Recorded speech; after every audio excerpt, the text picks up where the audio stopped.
pour un développement durable. La photographie de l'actualité, c'est aussi sur siaminfo.com, notre plateforme dynamique.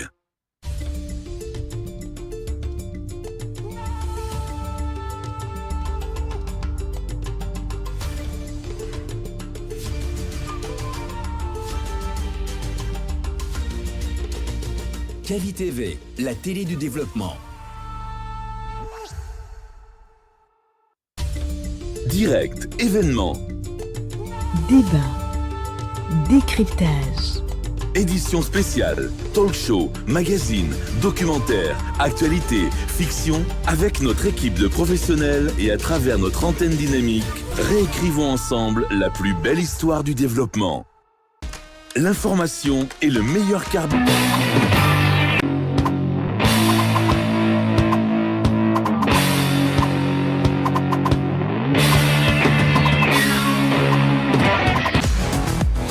Bonjour, bienvenue dans ce rendez-vous hebdomadaire de Tour d'Europe. Jeudi, vendredi, on fait le tour des grands championnats européens, l'actu du football européen, les Guinéens d'ailleurs. Mais aujourd'hui, l'actualité majeure de Tour d'Europe, c'est la Conference League. Chelsea à jamais les premiers en Europe au terme d'une finale de Ligue des Champions, de Ligue de Conférence, du moins, il arrive renversante contre le Real Betis Séville, 4-1 mercredi en Pologne. Chelsea devient le premier club de l'histoire à compter les 4 coupes d'Europe à son palmarès. Nous allons en parler dans cette émission. Nous allons rester toujours en Europe. Les 6 équipes non anglaises du chapeau 1 de la Champions League 2025-2026 devront affronter 2 clubs de Première Ligue en phase de Ligue de C1. Sont concernés bien sûr le PSG, le Real Madrid, Barcelone, Bayern Munich, Dortmund, Inter de Milan, qui est des grands d'Europe. Nous allons aussi en parler dans cette émission et vous savez, comme toujours, à partir de 8h30, l'antenne sera ouverte pour les auditeurs. Comme ça, vous pouvez interagir directement avec nous. Micro-présentation, Hassan Diallo avec moi pour cette émission. Maman Djambaldé, juste à côté de moi. Bonjour Maman Djambaldé, de vous retrouver dans cette émission. Oui, bonjour Hassan et bonjour à tous. Et de l'autre côté, on a la Sublime Matou qui est juste à côté. Sublime, aujourd'hui, le matin, comme d'habitude. Bonjour Matou, heureux de vous retrouver dans cette émission.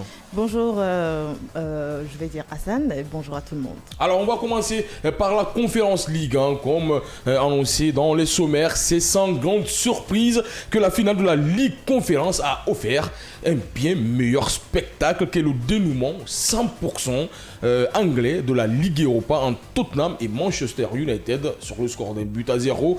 Un deuxième club anglais remporte une Coupe d'Europe cette saison. Chelsea, mené par le Real à Betis Séville à la mi-temps, a renversé la finale de la Conference League en s'imposant 4-1 pour entrer dans l'histoire des Coupes d'Europe, Jean. Oui, c'était plutôt attendu parce que entre Chelsea et Betis, ce n'est pas la même histoire européenne, mais que ce fut difficile surtout pour Chelsea en première période. Il faut dire que les Sévillans ont joué leur va-tout, ils ont donné tout ce qu'ils pouvaient donner. Malheureusement, ils l'ont fait qu'en première période. Et l'expérience a pris le dessus et l'expérience des Blues en compétition européenne a renversé la vapeur en seconde période, surtout avec Cole Palmer des grands soirs, et ça a tout changé, ça a fait la différence et on ne peut que s'incliner du côté sévillan.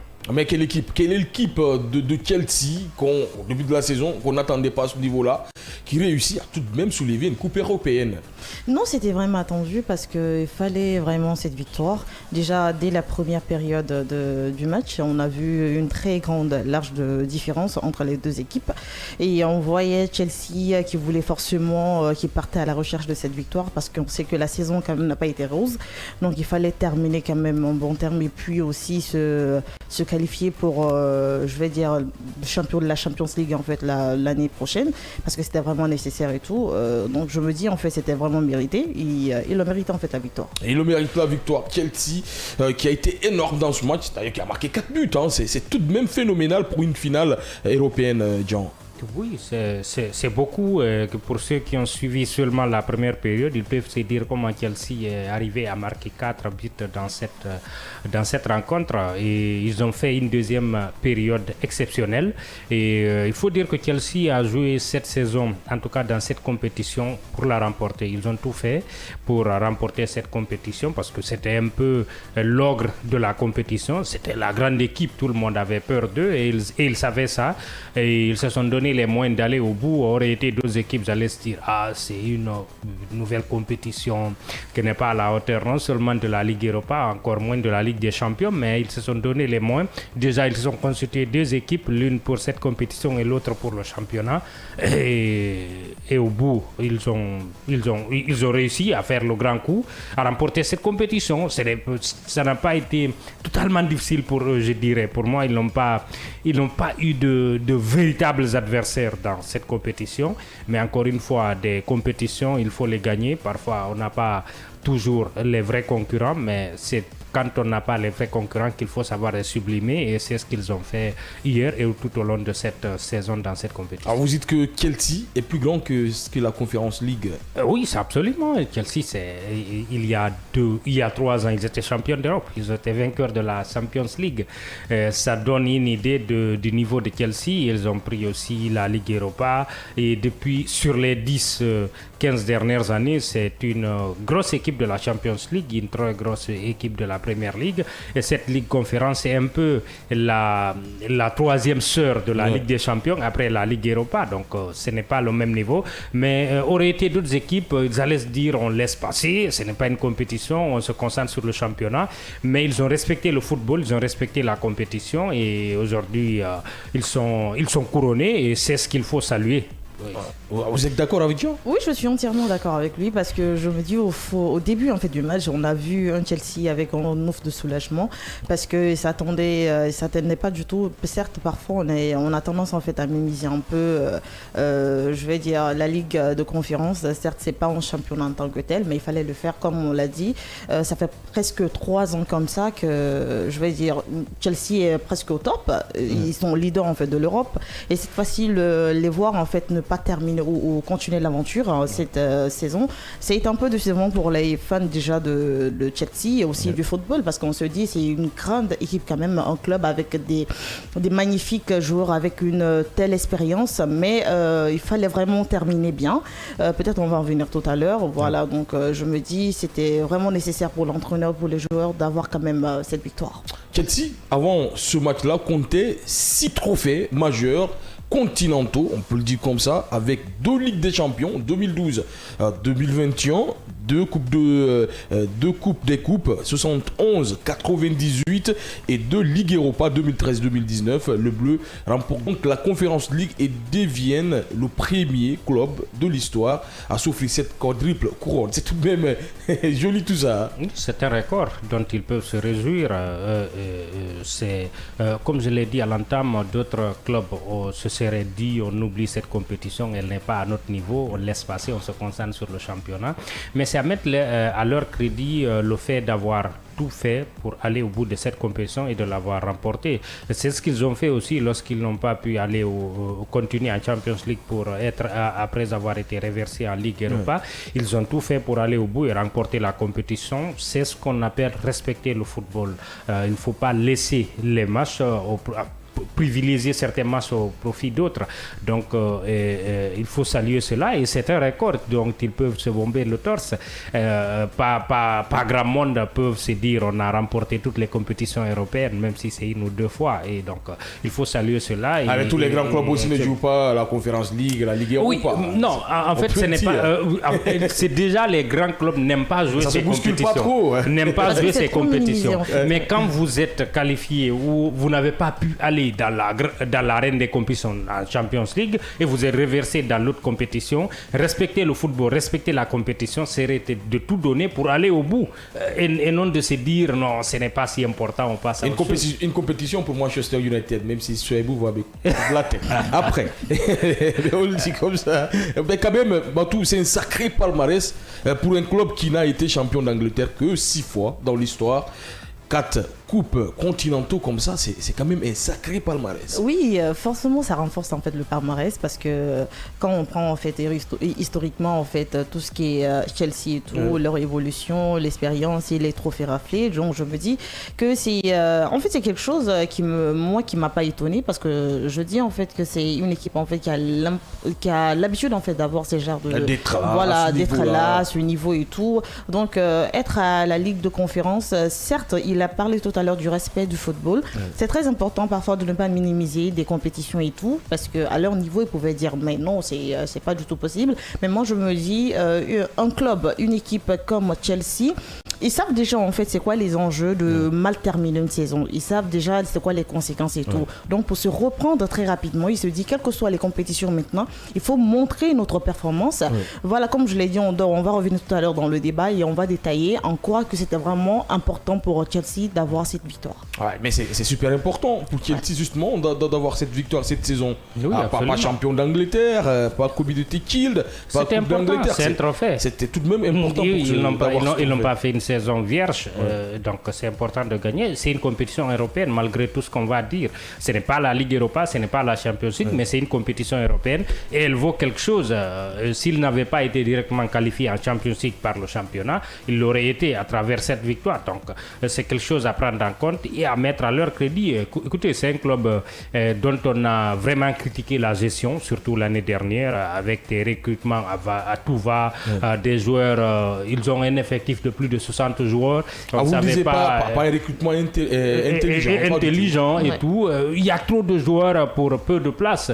Ils ont été obligés non seulement de changer d'entraîneur, mais de prêter la plupart de ces joueurs-là. Et aujourd'hui, peut-être que l'entraîneur qui est venu a trouvé la solution, c'est-à-dire trouver une équipe pour le championnat, une autre pour cette compétition. Et ça a donné parce que tous les joueurs sont de qualité et il fallait donner à chacun une responsabilité. C'est ce qu'il a fait et c'est peut-être là la solution. Voilà, ça a toujours été comme ça par rapport à Chelsea parce que même les grands joueurs, c'est-à-dire les anciens, je me rappelle un jour, il y a eu un jeu et il y a Didier Drogba qui s'est plaint en fait de la gestion du club et tout. À son temps, c'était pas pareil. Et là, on savait que les anciens suivaient de près cette équipe parce qu'ils se disent en fait c'est ici on a tout eu, c'est ici on a eu nos trophées, c'est ici on a eu l'expérience, l'honneur et tout. Donc quel que soit le changement et même s'ils ne sont pas en fait au sein de ce club, l'évolution nous intéresse et l'évolution forcément on doit s'intéresser en fait pour en parler en fait qu'il y ait des changements. Et je pense que c'est à ce moment que Didier Drogba il est sorti de son silence, il a fait un post sur Instagram en disant mauvaise gestion et là tout le monde a compris c'est de Chelsea il est en train de parler. Donc vraiment mauvais recrutement, on était au courant de ça. On a vu des joueurs qui sont venus uniquement pour remplacer des joueurs qui étaient des meilleurs buteurs. On se demandait mais pourquoi en fait remplacer ce joueur. Or il faisait de son mieux, il y avait une très belle performance. Donc cette fois-ci je pense qu'ils vont quand même apprendre de leurs erreurs et puis revenir aussi dans la compétition. Tout de même après le départ d'Abramovich dans ce club, il y a eu une descente énorme de Chelsea. On se souvient Chelsea qui jouait les premiers rôles du championnat dans le Big Five et aujourd'hui difficilement ça s'installe parmi les 5 même si cette année au moins on retrouve un tout petit peu les Blues. En tout cas cette équipe on peut compter sur elle la saison prochaine en Ligue des Champions parce qu'elle sera parmi les 6 qualifiés en Angleterre. Oui, on peut toujours compter sur Chelsea à partir du moment où ils ont lavé le signe indien en remportant la compétition et c'est maintenant une équipe qui compte dans cette compétition. Oui, on est d'accord. Non, ils sont de retour, c'est-à-dire ils n'ont plus de complexe quand ils sont en Champions League, même si les joueurs qui sont là sont pour la plupart très jeunes, mais ils sont extrêmement talentueux. Et c'est Enzo Maresca, ce coach qu'ils ont en ce moment, et tout porte à croire que c'est quelqu'un qui sait manager, surtout les jeunes joueurs et qui sait donner à chacun un rôle. Et c'est une équipe sur laquelle il faudra compter parce que s'il arrive à concerner tout le groupe comme cette année, l'année prochaine où il arrive à avoir 2 équipes, l'une en Champions League et l'autre en championnat, ça peut faire la différence. Peut-être ne pas aller au bout parce que la Ligue des Champions n'est pas égale à cette Ligue Conférence, mais ça pourra faire trembler beaucoup de grands. Alors, on va continuer avec vous. Maintenant, on va parler un peu du Betis Séville parce que c'est tout de même un club qui a été énorme dans cette compétition, qui a réussi à se frayer un chemin jusqu'en finale de la Conference League. Le Betis Séville a pourtant cru en première période, qui a d'ailleurs ouvert le score. En ce moment, on se dit, ce Betis Séville-là, personne ne peut les arrêter. Est-ce qu'en ce moment vous vous dites que voilà, ça y est, Betis Séville va remporter ce trophée? Non, pas du tout, parce qu'il y a eu des erreurs quand même tactiquement et tout sur le terrain. Et on voyait déjà la victoire de Chelsea, parce qu'ils ont quand même donné une porte d'entrée à Chelsea pour pouvoir rapidement pénétrer dans la surface de réparation. Donc dans le match, en fait, tu savais qu'ils étaient quand même incertains et se demandant est-ce qu'on va pouvoir continuer, parce que l'entraîneur il était complètement à bout, parce qu'il se disait comment faire des changements et tout. C'est que ça marchait pas, les réajustements. Donc moi, dès la deuxième période, j'ai dit complètement que Chelsea allait gagner, parce qu'on savait déjà la façon dont ils étaient concentrés et tout, le style de jeu était et l'expérience était là. Donc j'ai pas quand même douté en fait. Alors, cette équipe de Betis a tout de même fait très mal dans cette compétition-là. Ils arrivent en finale, ils ouvrent le score contre le grand Chelsea. Comme vous l'avez dit, une équipe que beaucoup de personnes redoutaient, beaucoup d'équipes redoutaient dans cette compétition. Mais Betis Séville vient avec un visage exceptionnel, marque un but. Alors vous vous dites, attention, cette équipe peut bien le faire. Non, si on s'est limité seulement à la première période, ce Betis-là était supérieur à ces Blues-là. Mais heureusement qu'il y a une seconde période et ça change tout. Et ils n'ont pas trop à rougir et tout. Ils ont une profondeur de banc moins importante que celle de Chelsea. Et ils ont un effectif globalement moins talentueux que celui de Chelsea. Et ils ne sont pas venus aussi en victime expiatoire. Ils ont tout fait pour renverser la vapeur. Et malheureusement, moi je dirais que le tournant de la rencontre, c'est la blessure d'Abdé en début de seconde période. Ça a changé tout. C'est le premier buteur de la rencontre. Et une blessure comme ça, dès le début de la seconde période, ça chamboule même les plans du coach. Même s'il voulait faire des changements, ce n'était pas au début de la seconde période. Et ça a pour moi changé beaucoup de choses pour ce Betis-là. Mais encore une fois, c'est une première finale européenne. Ils n'ont jamais joué une finale européenne, donc c'est une expérience de plus qu'ils auront après cette finale. Ce n'est pas du tout évident de venir pour une première fois en finale dans une compétition européenne et d'être vainqueur, surtout quand on affronte une équipe qui en a remporté à plusieurs reprises. Donc pour moi, c'est une expérience en plus. Ils peuvent être fiers de leur parcours parce que c'est un parcours de champion. Si ce n'était pas Chelsea sur la route, ils auraient été au bout. Donc c'est quelque chose dont ils peuvent se réjouir et puis revenir encore plus fort peut-être la saison prochaine. Et pour vous, est-ce que le Betis Séville pouvait faire mieux dans cette compétition? Ils ont fait d'ailleurs mieux parce qu'ils ont atteint en cette finale, mais est-ce qu'ils pouvaient faire mieux, aller soulever cette Ligue des Champions face bien sûr à Chelsea, parce qu'ils ont été énormes dans cette finale en première période surtout? Ils étaient bien, c'est ça que je disais tout à l'heure. Ils ont juste est-ce qu'ils pouvaient faire mieux? Pas tellement. Oui, il faut être direct et cash, parce que dès le match... Pour vous, l'ogre anglais, il était là. Ouais, c'était là, il y avait l'expérience et tout, donc moi je pense qu'il n'y avait pas moyen. On va parler d'un joueur, Isco. Il a été énorme. Oui, déjà appelé avec la Rora en sélection, et il a été énorme dans cette finale. Pour tous ceux qui aiment le football, tous ceux qui aiment les artistes, ils aiment voir Isco jouer. Et ça ne date pas d'aujourd'hui. Le seul problème de Isco, c'est qu'il n'est pas suffisamment constant à travers ses blessures. Mais quand il le voit sur le terrain, c'est un artiste et c'est vraiment fabuleux de le voir jouer. Il a fait un match extraordinaire hier. Si Abdé ne s'était pas blessé en seconde période, il se retrouve avec le Celso Devon et ça aurait été peut-être un match différent, mais Isco, c'est un plaisir pour les yeux. Alors on félicite bien sûr Chelsea et les supporters Chelsea qui nous regardent via la télé Cavi TV, mais aussi qui nous écoutent à la radio, la 89.5 et sur notre page Facebook Cavi TV. On va continuer cette émission maintenant, on va changer de sujet, on va filer en Ligue des Champions. Vous le savez, comme je l'ai annoncé dans les sommaires, les 6 équipes non anglaises du moins du chapeau 1 de la Champions League 2025-2026 devront affronter 2 clubs de Première Ligue en phase de Ligue C1 sont donc concernés par ces matchs-là. On a le PSG, on a le Real Madrid, on a Barcelone, on a le Bayern Munich, on a Dortmund, on a Inter de Milan. Jean, je vais me tourner vers vous. On peut dire que ce nouveau format, on ne le comprend pas trop. Vous pouvez nous expliquer un peu ce qui se passe? Non, c'est à la fois compliqué et très simple. Il y a quelques semaines, on disait que la règle a plutôt changé. Les équipes d'un même championnat ne pouvaient pas s'affronter avant les quarts de finale. Et pour un championnat qui a 6 représentants, ça change beaucoup de choses. Aussi, au premier tour, vous n'avez pas la mauvaise chance d'affronter une équipe de votre championnat, ça change beaucoup de choses, mais encore, ça rend la tâche difficile pour les adversaires, parce que là, les autres équipes du chapeau 1 qui ne sont pas dans votre championnat sont obligés d'affronter au moins 2 équipes de ce championnat. C'est le changement précédent dont on a dit que des équipes des mêmes championnats ne s'affrontent pas avant les quarts de finale qui est un peu la conséquence de cette règle-là. Si l'Angleterre avait que 4 représentants comme l'Espagne et puis l'Allemagne, ça n'aurait pas été le cas, mais ils ont 6 représentants. Et ça change tout. Et tous les 6 représentants, si ce n'est pas le chapeau 1, c'est le chapeau 2. Et donc, les autres doivent mieux se préparer, peut-être avoir un championnat beaucoup plus performant, parce que c'est un peu la performance du championnat. Pour bien comprendre, avant de partir vers Matou, pourquoi 3 clubs anglais sont dans le pot 1 et pourraient fausser le tirage si cette condition n'est pas respectée, 2 clubs anglais ne pouvant pas s'affronter en phase de ligue? Vous l'avez expliqué, mais vous pouvez rentrer en profondeur pour les auditeurs? Oui, non, c'est une question de performance. Dans le point, vous avez le champion, vous avez celui qui a pris une autre compétition européenne. Donc, c'est en fonction des performances antérieures que tu es dans le chapeau 1 ou dans le chapeau 2.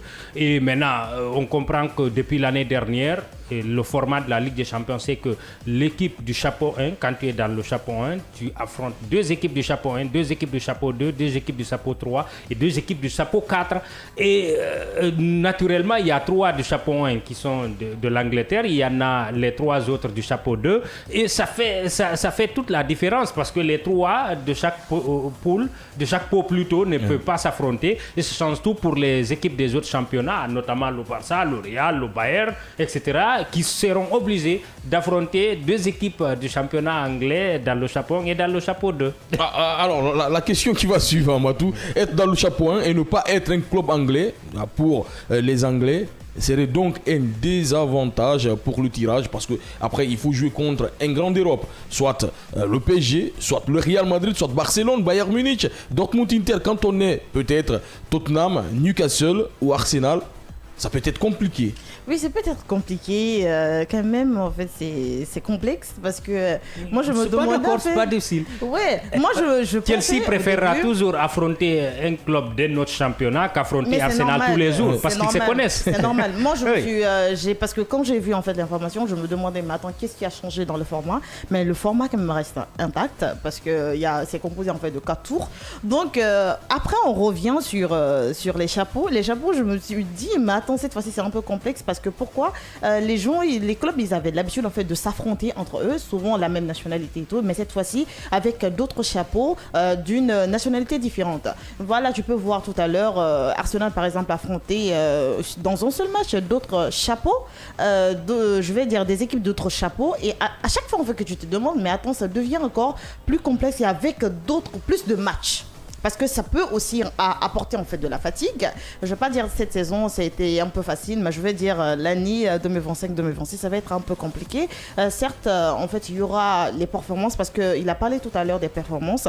C'est très important, quelles que soient les compétitions, il faut les jouer parce que ça compte beaucoup, le championnat. Et après, sur quoi on doit se baser, c'est sur les coefficients en fait de l'UEFA, parce que c'est eux qui doivent te placer dans les classements et tout. Parce que quand nous sommes quand même dans de bons classements, par exemple 5e, 7e, parce que c'est que la place des 5, 6, 15 ou 24 qui sont un peu privilégiés. Les autres seront derrière, ils sont obligés en fait de venir derrière pour affronter en fait la Ligue de conférence pour pouvoir se qualifier. Donc pour le moment on connaît les 29 qualifiés déjà avec une place assurée. Donc on espère quand même ça va partir et il n'y aura pas trop de complications. Pour moi c'est compliqué tout ça. Sérieusement, jusqu'à présent compliqué dans ma tête. Mais tout compte fait, on peut dire que les clubs anglais sont sur cette comment on appelle ça, sur ce nouveau format, sur la Ligue des Champions 2025-2026, ils sont tout de même désavantagés, on peut le dire comme ça. Non, ils sont plutôt avantagés. Et pour moi, ce n'est même pas... Mais devant, c'est quand même le PSG, le Real Madrid, le Barcelone, Bayern Munich, Dortmund et Inter Milan. Oui.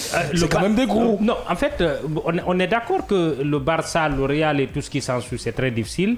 Mais c'est encore plus facile pour eux d'affronter, par exemple, une équipe comme Chelsea, ils préféreraient affronter le Barça ou le Real que d'affronter Arsenal, qui est peut-être de calibre moindre que ces clubs-là. Pourquoi? Parce qu'Arsenal les affronte au moins 2 fois chaque saison. Donc ils se connaissent et c'est un derby en championnat. Et ils savent qu'en affrontant Arsenal en Champions League, les affrontant en championnat, il risque d'y avoir des casses.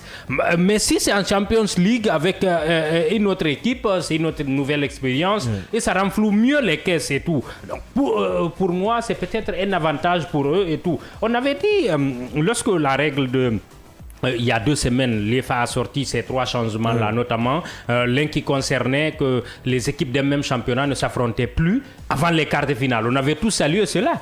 Mais on n'avait pas anticipé le fait que l'Angleterre aurait 6 représentants. Le fait d'avoir 6 représentants, ça change tout parce que les 6 représentants, tellement que le championnat est du top, vous avez la moitié dans le chapeau 1 et l'autre moitié dans le chapeau 2.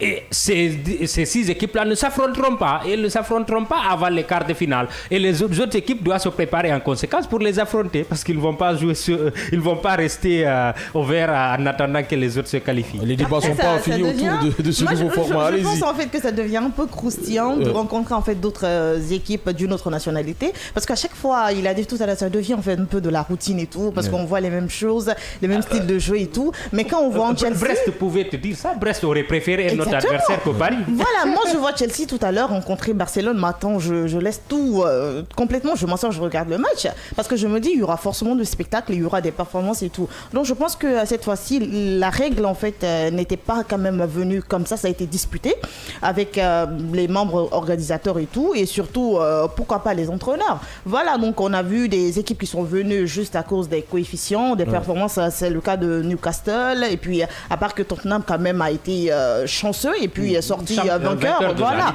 Donc je me dis que c'est quand même. On a vu aussi le cas de Juventus qui a été juste un but de Kolo Muani qui a rapidement envoyé l'équipe en Série A. Donc je me dis que c'est quand même une très bonne méthode de pouvoir laisser les équipes et les joueurs se diversifier un peu dans le style de jeu et surtout apprendre un peu d'ailleurs. Mais si on revient tout le temps dans la même nationalité, je pense qu'en fait ça devient un peu de la monotonie. C'est vrai, on a plutôt envie de voir un Arsenal, Manchester City en demi-finale de Ligue des Champions, en finale de Ligue des Champions ou peut-être en quart de finale de Ligue des Champions que de les voir dans les poules. Dans les poules, et même eux-mêmes ils préfèrent ça. Et même dans le cadre du marketing et tout, une affiche City Real, City Barça va mieux dans les premières phases qu'une affiche peut-être Arsenal ou Arsenal Man City. Et c'est différent. Et je crois qu'ils sont partis de cette réflexion. Il y a une autre réflexion qu'il faut prendre en compte. Ils ont 6 représentants, l'Espagne en a 4 et l'Allemagne en a 4. Si les équipes d'un même championnat s'affrontent, la réduction peut arriver très tôt, c'est-à-dire 2 équipes d'un même championnat peuvent s'éliminer très rapidement, et plus une équipe est éliminée, d'un championnat est éliminé, plus le coefficient, la diminution du coefficient de ce championnat peut arriver très rapidement. Donc c'est cette conséquence-là. Les Anglais, aujourd'hui, ils ont 6 représentants. Ce n'est pas par gaieté de cœur, ce n'est pas par bonté que l'UEFA les donne 6 représentants, c'est parce que les clubs sont performants, non seulement en championnat, et il y a les vainqueurs de la Ligue Europa et tout ce qui s'ensuit. Donc c'est une récompense de la performance du championnat, de la performance de ces équipes, et dans la compétition européenne ça doit se refléter. Ils doivent avoir un avantage aussi minime que ça soit dans la compétition. Et qui en bénéficie de plus, les clubs, les joueurs ou l'UEFA? Je dirais à la fois les clubs et l'UEFA. Les clubs dans ce sens où, en termes d'argent, c'est un peu plus d'argent quand ils affrontent des équipes de notre championnat. Et l'UEFA, parce que ça les évite des maux de tête dès le début de la compétition. Parce que deux équipes de même championnat, Atlético et le Real, en quart à huitième de finale cette année, l'Atlético aurait préféré notre club. Et l'Espagne aussi aurait préféré notre club qui affronte le Real ou l'Atlético, parce que ça aurait permis peut-être d'avoir l'Atlético et le Real en quart de finale. C'est un plus dans le coefficient. C'est ça, ça peut être à la fois gagnant et perdant. C'est le cas de choses. Je me rappelle en fait Marseille qui a l'habitude de jouer que en fait en France. Voilà, certes parfois ils se déplacent et tout, mais cette fois-ci, s'ils essayent quand même de respecter les règles, je pense que ce serait très bien pour eux et pouvoir aussi partir ailleurs en fait jouer contre d'autres clubs et tout, parce que ils n'ont pas trop cette habitude de jouer en fait à l'international et tout. Donc après ça quand même ça bénéficie les joueurs, comme les clubs, certains clubs peuvent en bénéficier parce que ça rapporte déjà en expérience, ça rapporte déjà en matière de performance et tout, quelle que soit leur performance en championnat. Après sur la phase qualificative, parce que les 29 Marseille fait partir, donc je me dis en fait ils sont déjà en phase de ligue, donc ça va les rapporter encore plus. Ça va les rapporter encore un peu plus. 8 heures passées de 30e minute. Alors l'antenne est maintenant ouverte pour bien sûr les auditeurs, les téléspectateurs, mais les internautes aussi qui nous suivent via la page Facebook Kavi TV sur le 629 95 67 67, le 629 95 67 67 pour Conakry, plus 224 629 95 67 67. La question d'aujourd'hui, ce nouveau format, comment vous le trouvez? Parce que pour beaucoup de personnes, encore faudrait-il qu'il l'ait compris. Ah oui, pour le comprendre surtout. Voilà la question. Comment vous trouvez ce nouveau format de la Ligue des Champions? Il vous a plutôt plu en cette saison, ou pour vous il faut revenir à l'ancien format de la Ligue des Champions que tout le monde maîtrise? En tout cas, la Ligue des Champions nous a offert tout de même des matchs magnifiques l'année passée, dont une finale qu'on va vivre ce samedi entre l'Inter de Milan et bien sûr le PSG, une finale de rêve entre deux grands géants d'Europe. Alors on va aller avec ce premier auditeur. Bonjour monsieur, vous vous appelez comment et vous nous appelez d'où? Ousmane. Bonjour monsieur Ousmane, toujours le premier appelé dans cette émission. Ravi de vous entendre sur nos ondes 89.5 et sur la télé Kavi TV, sur la page Facebook Kavi TV. Alors allez-y, comment vous trouvez ce nouveau format de la Ligue des Champions pour vous? Le nouveau format, c'est un avantage pour les clubs anglais. L'Espagne restera toujours le meilleur championnat du monde. Moi, je peux même dire ça. Le championnat anglais, c'est le championnat le plus suivi du monde. Mais le meilleur championnat, c'est l'Espagne. Parce que l'Espagne remporte toujours des coupes dans les équipes nationales et dans les clubs. Même si en cette année, l'Angleterre a tout raflé. Hein. Ouais, sauf la Ligue des Champions et l'Europa League, la Conference League, c'est quand même énorme. L'Europa et Conference League. Oui, et ils ont 6 clubs en Champions League la saison prochaine. C'est quand même un signe de grandeur, ça. Ouais, mais c'est pas. Merci. Quand bien, ton équipe nationale va devenir de bon. C'est un avantage pour les clubs anglais. Ok. Merci pour cet appel. Je salue tout le monde. Merci. Et on dit courage avec ma fille, comme je ne le connais pas, mais il courage. Ok. C'est bon pour elle. Merci pour elle, merci pour ce message, merci pour la force et merci pour cet appel. On va continuer cette émission, vous pouvez continuer à nous appeler sur le 629 95 67 67, 629 95 67 67. La question, ce nouveau format de Ligue des Champions est-il la bonne, ou bien pour vous, on peut revenir sur l'ancien format de la Ligue des Champions? Pour vous, quelle est la plus bonne pour... Non, on part. Il faut toujours s'améliorer. La saison dernière, les équipes des mêmes championnats pouvaient s'affronter à partir des 8e. Et ils ont découvert cette année, à travers l'expérience, que ça ne fait pas toujours bon ménage que les équipes des mêmes championnats s'affrontent. Ils ont apporté ces changements. Mais l'ancien format, c'est tout de même énorme. Hein.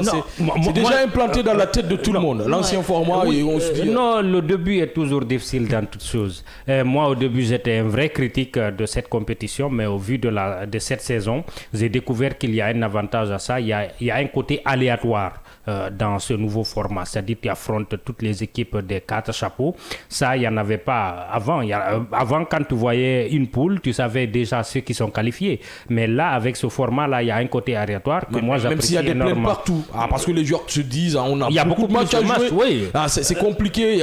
On n'est pas à l'abri des blessures. Il y a les matchs internationaux de la FIFA. C'est peut-être ces matchs internationaux qu'il faut réduire. En tout cas, pour ce qui est du format, au début, j'étais un vrai critique. C'est une amende honorable. Mais j'apprécie ce nouveau format de plus en plus. Le côté aléatoire, que j'apprécie beaucoup. Et il y a cet autre changement aussi. C'est-à-dire les équipes qui finissent dans le top 8 sont plus favorisées dans la suite de la compétition. Il y a cet autre changement qu'ils vont apporter à partir de la saison prochaine. Donc, c'est quelque chose aussi d'appréciable. On va peut-être aller. C'est des petits changements qui vont nous envoyer vers ce qu'on peut appeler la perfection. En tout cas, le côté acceptable de la chose. Et il faut y aller. Moi, quand même, je ne suis pas contre ce nouveau format maintenant. Il y a aussi des prolongations qui doivent peut-être sans doute sauter pour les quarts, les demi-finales. Seulement, en finale, on va vivre des prolongations. C'est tout de même compliqué tout ça. C'est des réductions. On touche beaucoup de choses. C'est pas du tout compliqué parce que moi, pour les prolongations, après, j'étais quand même... j'aimais pas trop les prolongations, surtout en quart de finale, demi-finale, juste en finale. Mais Matou, c'est une bonne transition. Oui, je suis entièrement d'accord avec toi. Oui, je suis sûre. Parce que c'est ça, il a dit tout à l'heure. Quand il y a des changements, en fait, au fil du temps, par exemple, 10 ans après, il y a des mêmes critères. Quand il y a des changements, je pense qu'il faut l'accepter comme ça parce que ça y va aussi dans l'intérêt de l'évolution en fait du football dans l'ensemble. Donc maintenant, si nous prenons en fait ce que tu as dit, moi je suis entièrement d'accord avec Jean. Pourquoi? Parce que ça permet en fait avant quand on regardait la phase de ligue, moi je suis pas d'accord qu'on touche les pénaltys. C'est quand même une bonne transition entre un match compliqué. On passe d'abord par les prolongations. Avant, on donne la chance aux deux équipes peut-être de gagner avant les tirs au but. Moi je dis la transition là, elle est bonne pour le football. Mais s'il y a du changement toucher les pénaltys, moi je pense que c'est toucher aussi le football. C'est ça je veux dire, avant même qu'on arrive au niveau de la prolongation, je veux dire dans les années, au fil du temps, il n'y en avait pas en fait. Donc ça aussi, ils viennent en fait de l'instaurer et quand ils l'ont instauré, il y a eu des critiques. Cette fois-ci, ils décident encore de Non, il n'y avait pas eu de critiques. Ça a été installé alors que vous n'étiez pas nés. Il y a beaucoup quand même qui se disaient oui, après l'histoire. Exactement. Donc je me dis en fait ces nouvelles règles, il faut les respecter en tant que telles parce qu'on ne sait pas en fait ce que ça peut créer et ce que ça peut apporter en fait au football dans l'avenir. Ah mais c'est compliqué tout de même, toucher les prolongations. Par contre cette règle, moi je n'ai pas été totalement d'accord, mais les changements sont toujours difficiles. C'est quand même une bonne transition. On n'est pas forcément d'accord sur tous les changements, mais ce seul changement sur lequel moi je suis pas d'accord ne va pas m'envoyer à rejeter carrément ce nouveau format. Sinon, moi je suis pour les prolongations parce que c'est un peu le moment où on jauge la capacité de résistance des joueurs à la pression, au manque de fraîcheur physique, etc. C'est là-bas que les grands joueurs se révèlent et s'il n'y avait pas de prolongation, on n'aurait pas eu le but en or de Trezeguet en 2000 à l'Euro, on n'aurait pas eu les quarts de finale très chauds quarts de finale très chauds entre l'Allemagne et l'Italie en 2006. On n'aurait pas eu même ces demi-finales entre Barça et le Real. On aurait été directement au tir au but. Donc, ce sont des petits trucs. On n'aurait pas vu la décima du Real Madrid. Absolument. En 2014, bien sûr. C'est des histoires de football qui s'écrivent pour la plupart dans ces prolongations-là. Et les grands joueurs se révèlent dans ces moments-là. Le fait d'enlever cela, ça enlève une partie d'adrénaline que nous aimons dans le football. Moi, je ne pense pas trop, comme tu l'as dit, tout le monde a sa manière de voir les choses, mais je me dis en fait il était temps aussi parce que c'est ça je disais tout à l'heure, tout au long d'un match tu peux te fatiguer et puis il y a plus en fait de présence quand tu es fatigué, si les autres ne sont pas fatigués, ils peuvent en profiter. Maintenant si toi par exemple tu as une longueur d'avance sur ton adversaire et là tu es complètement tu peux pas continuer à courir maintenant. Ce n'est pas injuste, donc je pense parce que vous avez débuté au même moment. C'est l'avantage en fait. Alors on va s'arrêter là parce que on a presque écoulé notre temps. Merci Mantou d'avoir été avec nous ce matin. On se retrouve à partir de 16h00 dans l'émission World Sport avec Amadou Mazor Diallo. Merci Mamadou Diambaldi d'avoir été avec nous ce matin dans cette matinale sport. On se retrouve à partir de 16h00 avec vous et avec toute l'équipe et Amadou Mazor Diallo dans l'émission World Sport avec bien sûr un menu à l'échange. Je donne un carton vert à l'ensemble de la technique de la régie et aussi à la rédaction sportive qui m'a aidé à préparer cette émission. On se retrouve, comme je l'ai dit tout de suite, à partir de 16h00 dans l'émission World Sport d'Amadou Mazor Diallo.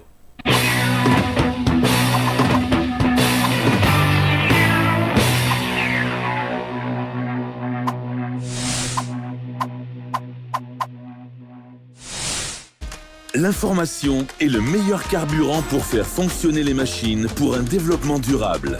La photographie de l'actualité, c'est aussi sur siaminfo.com, notre plateforme dynamique.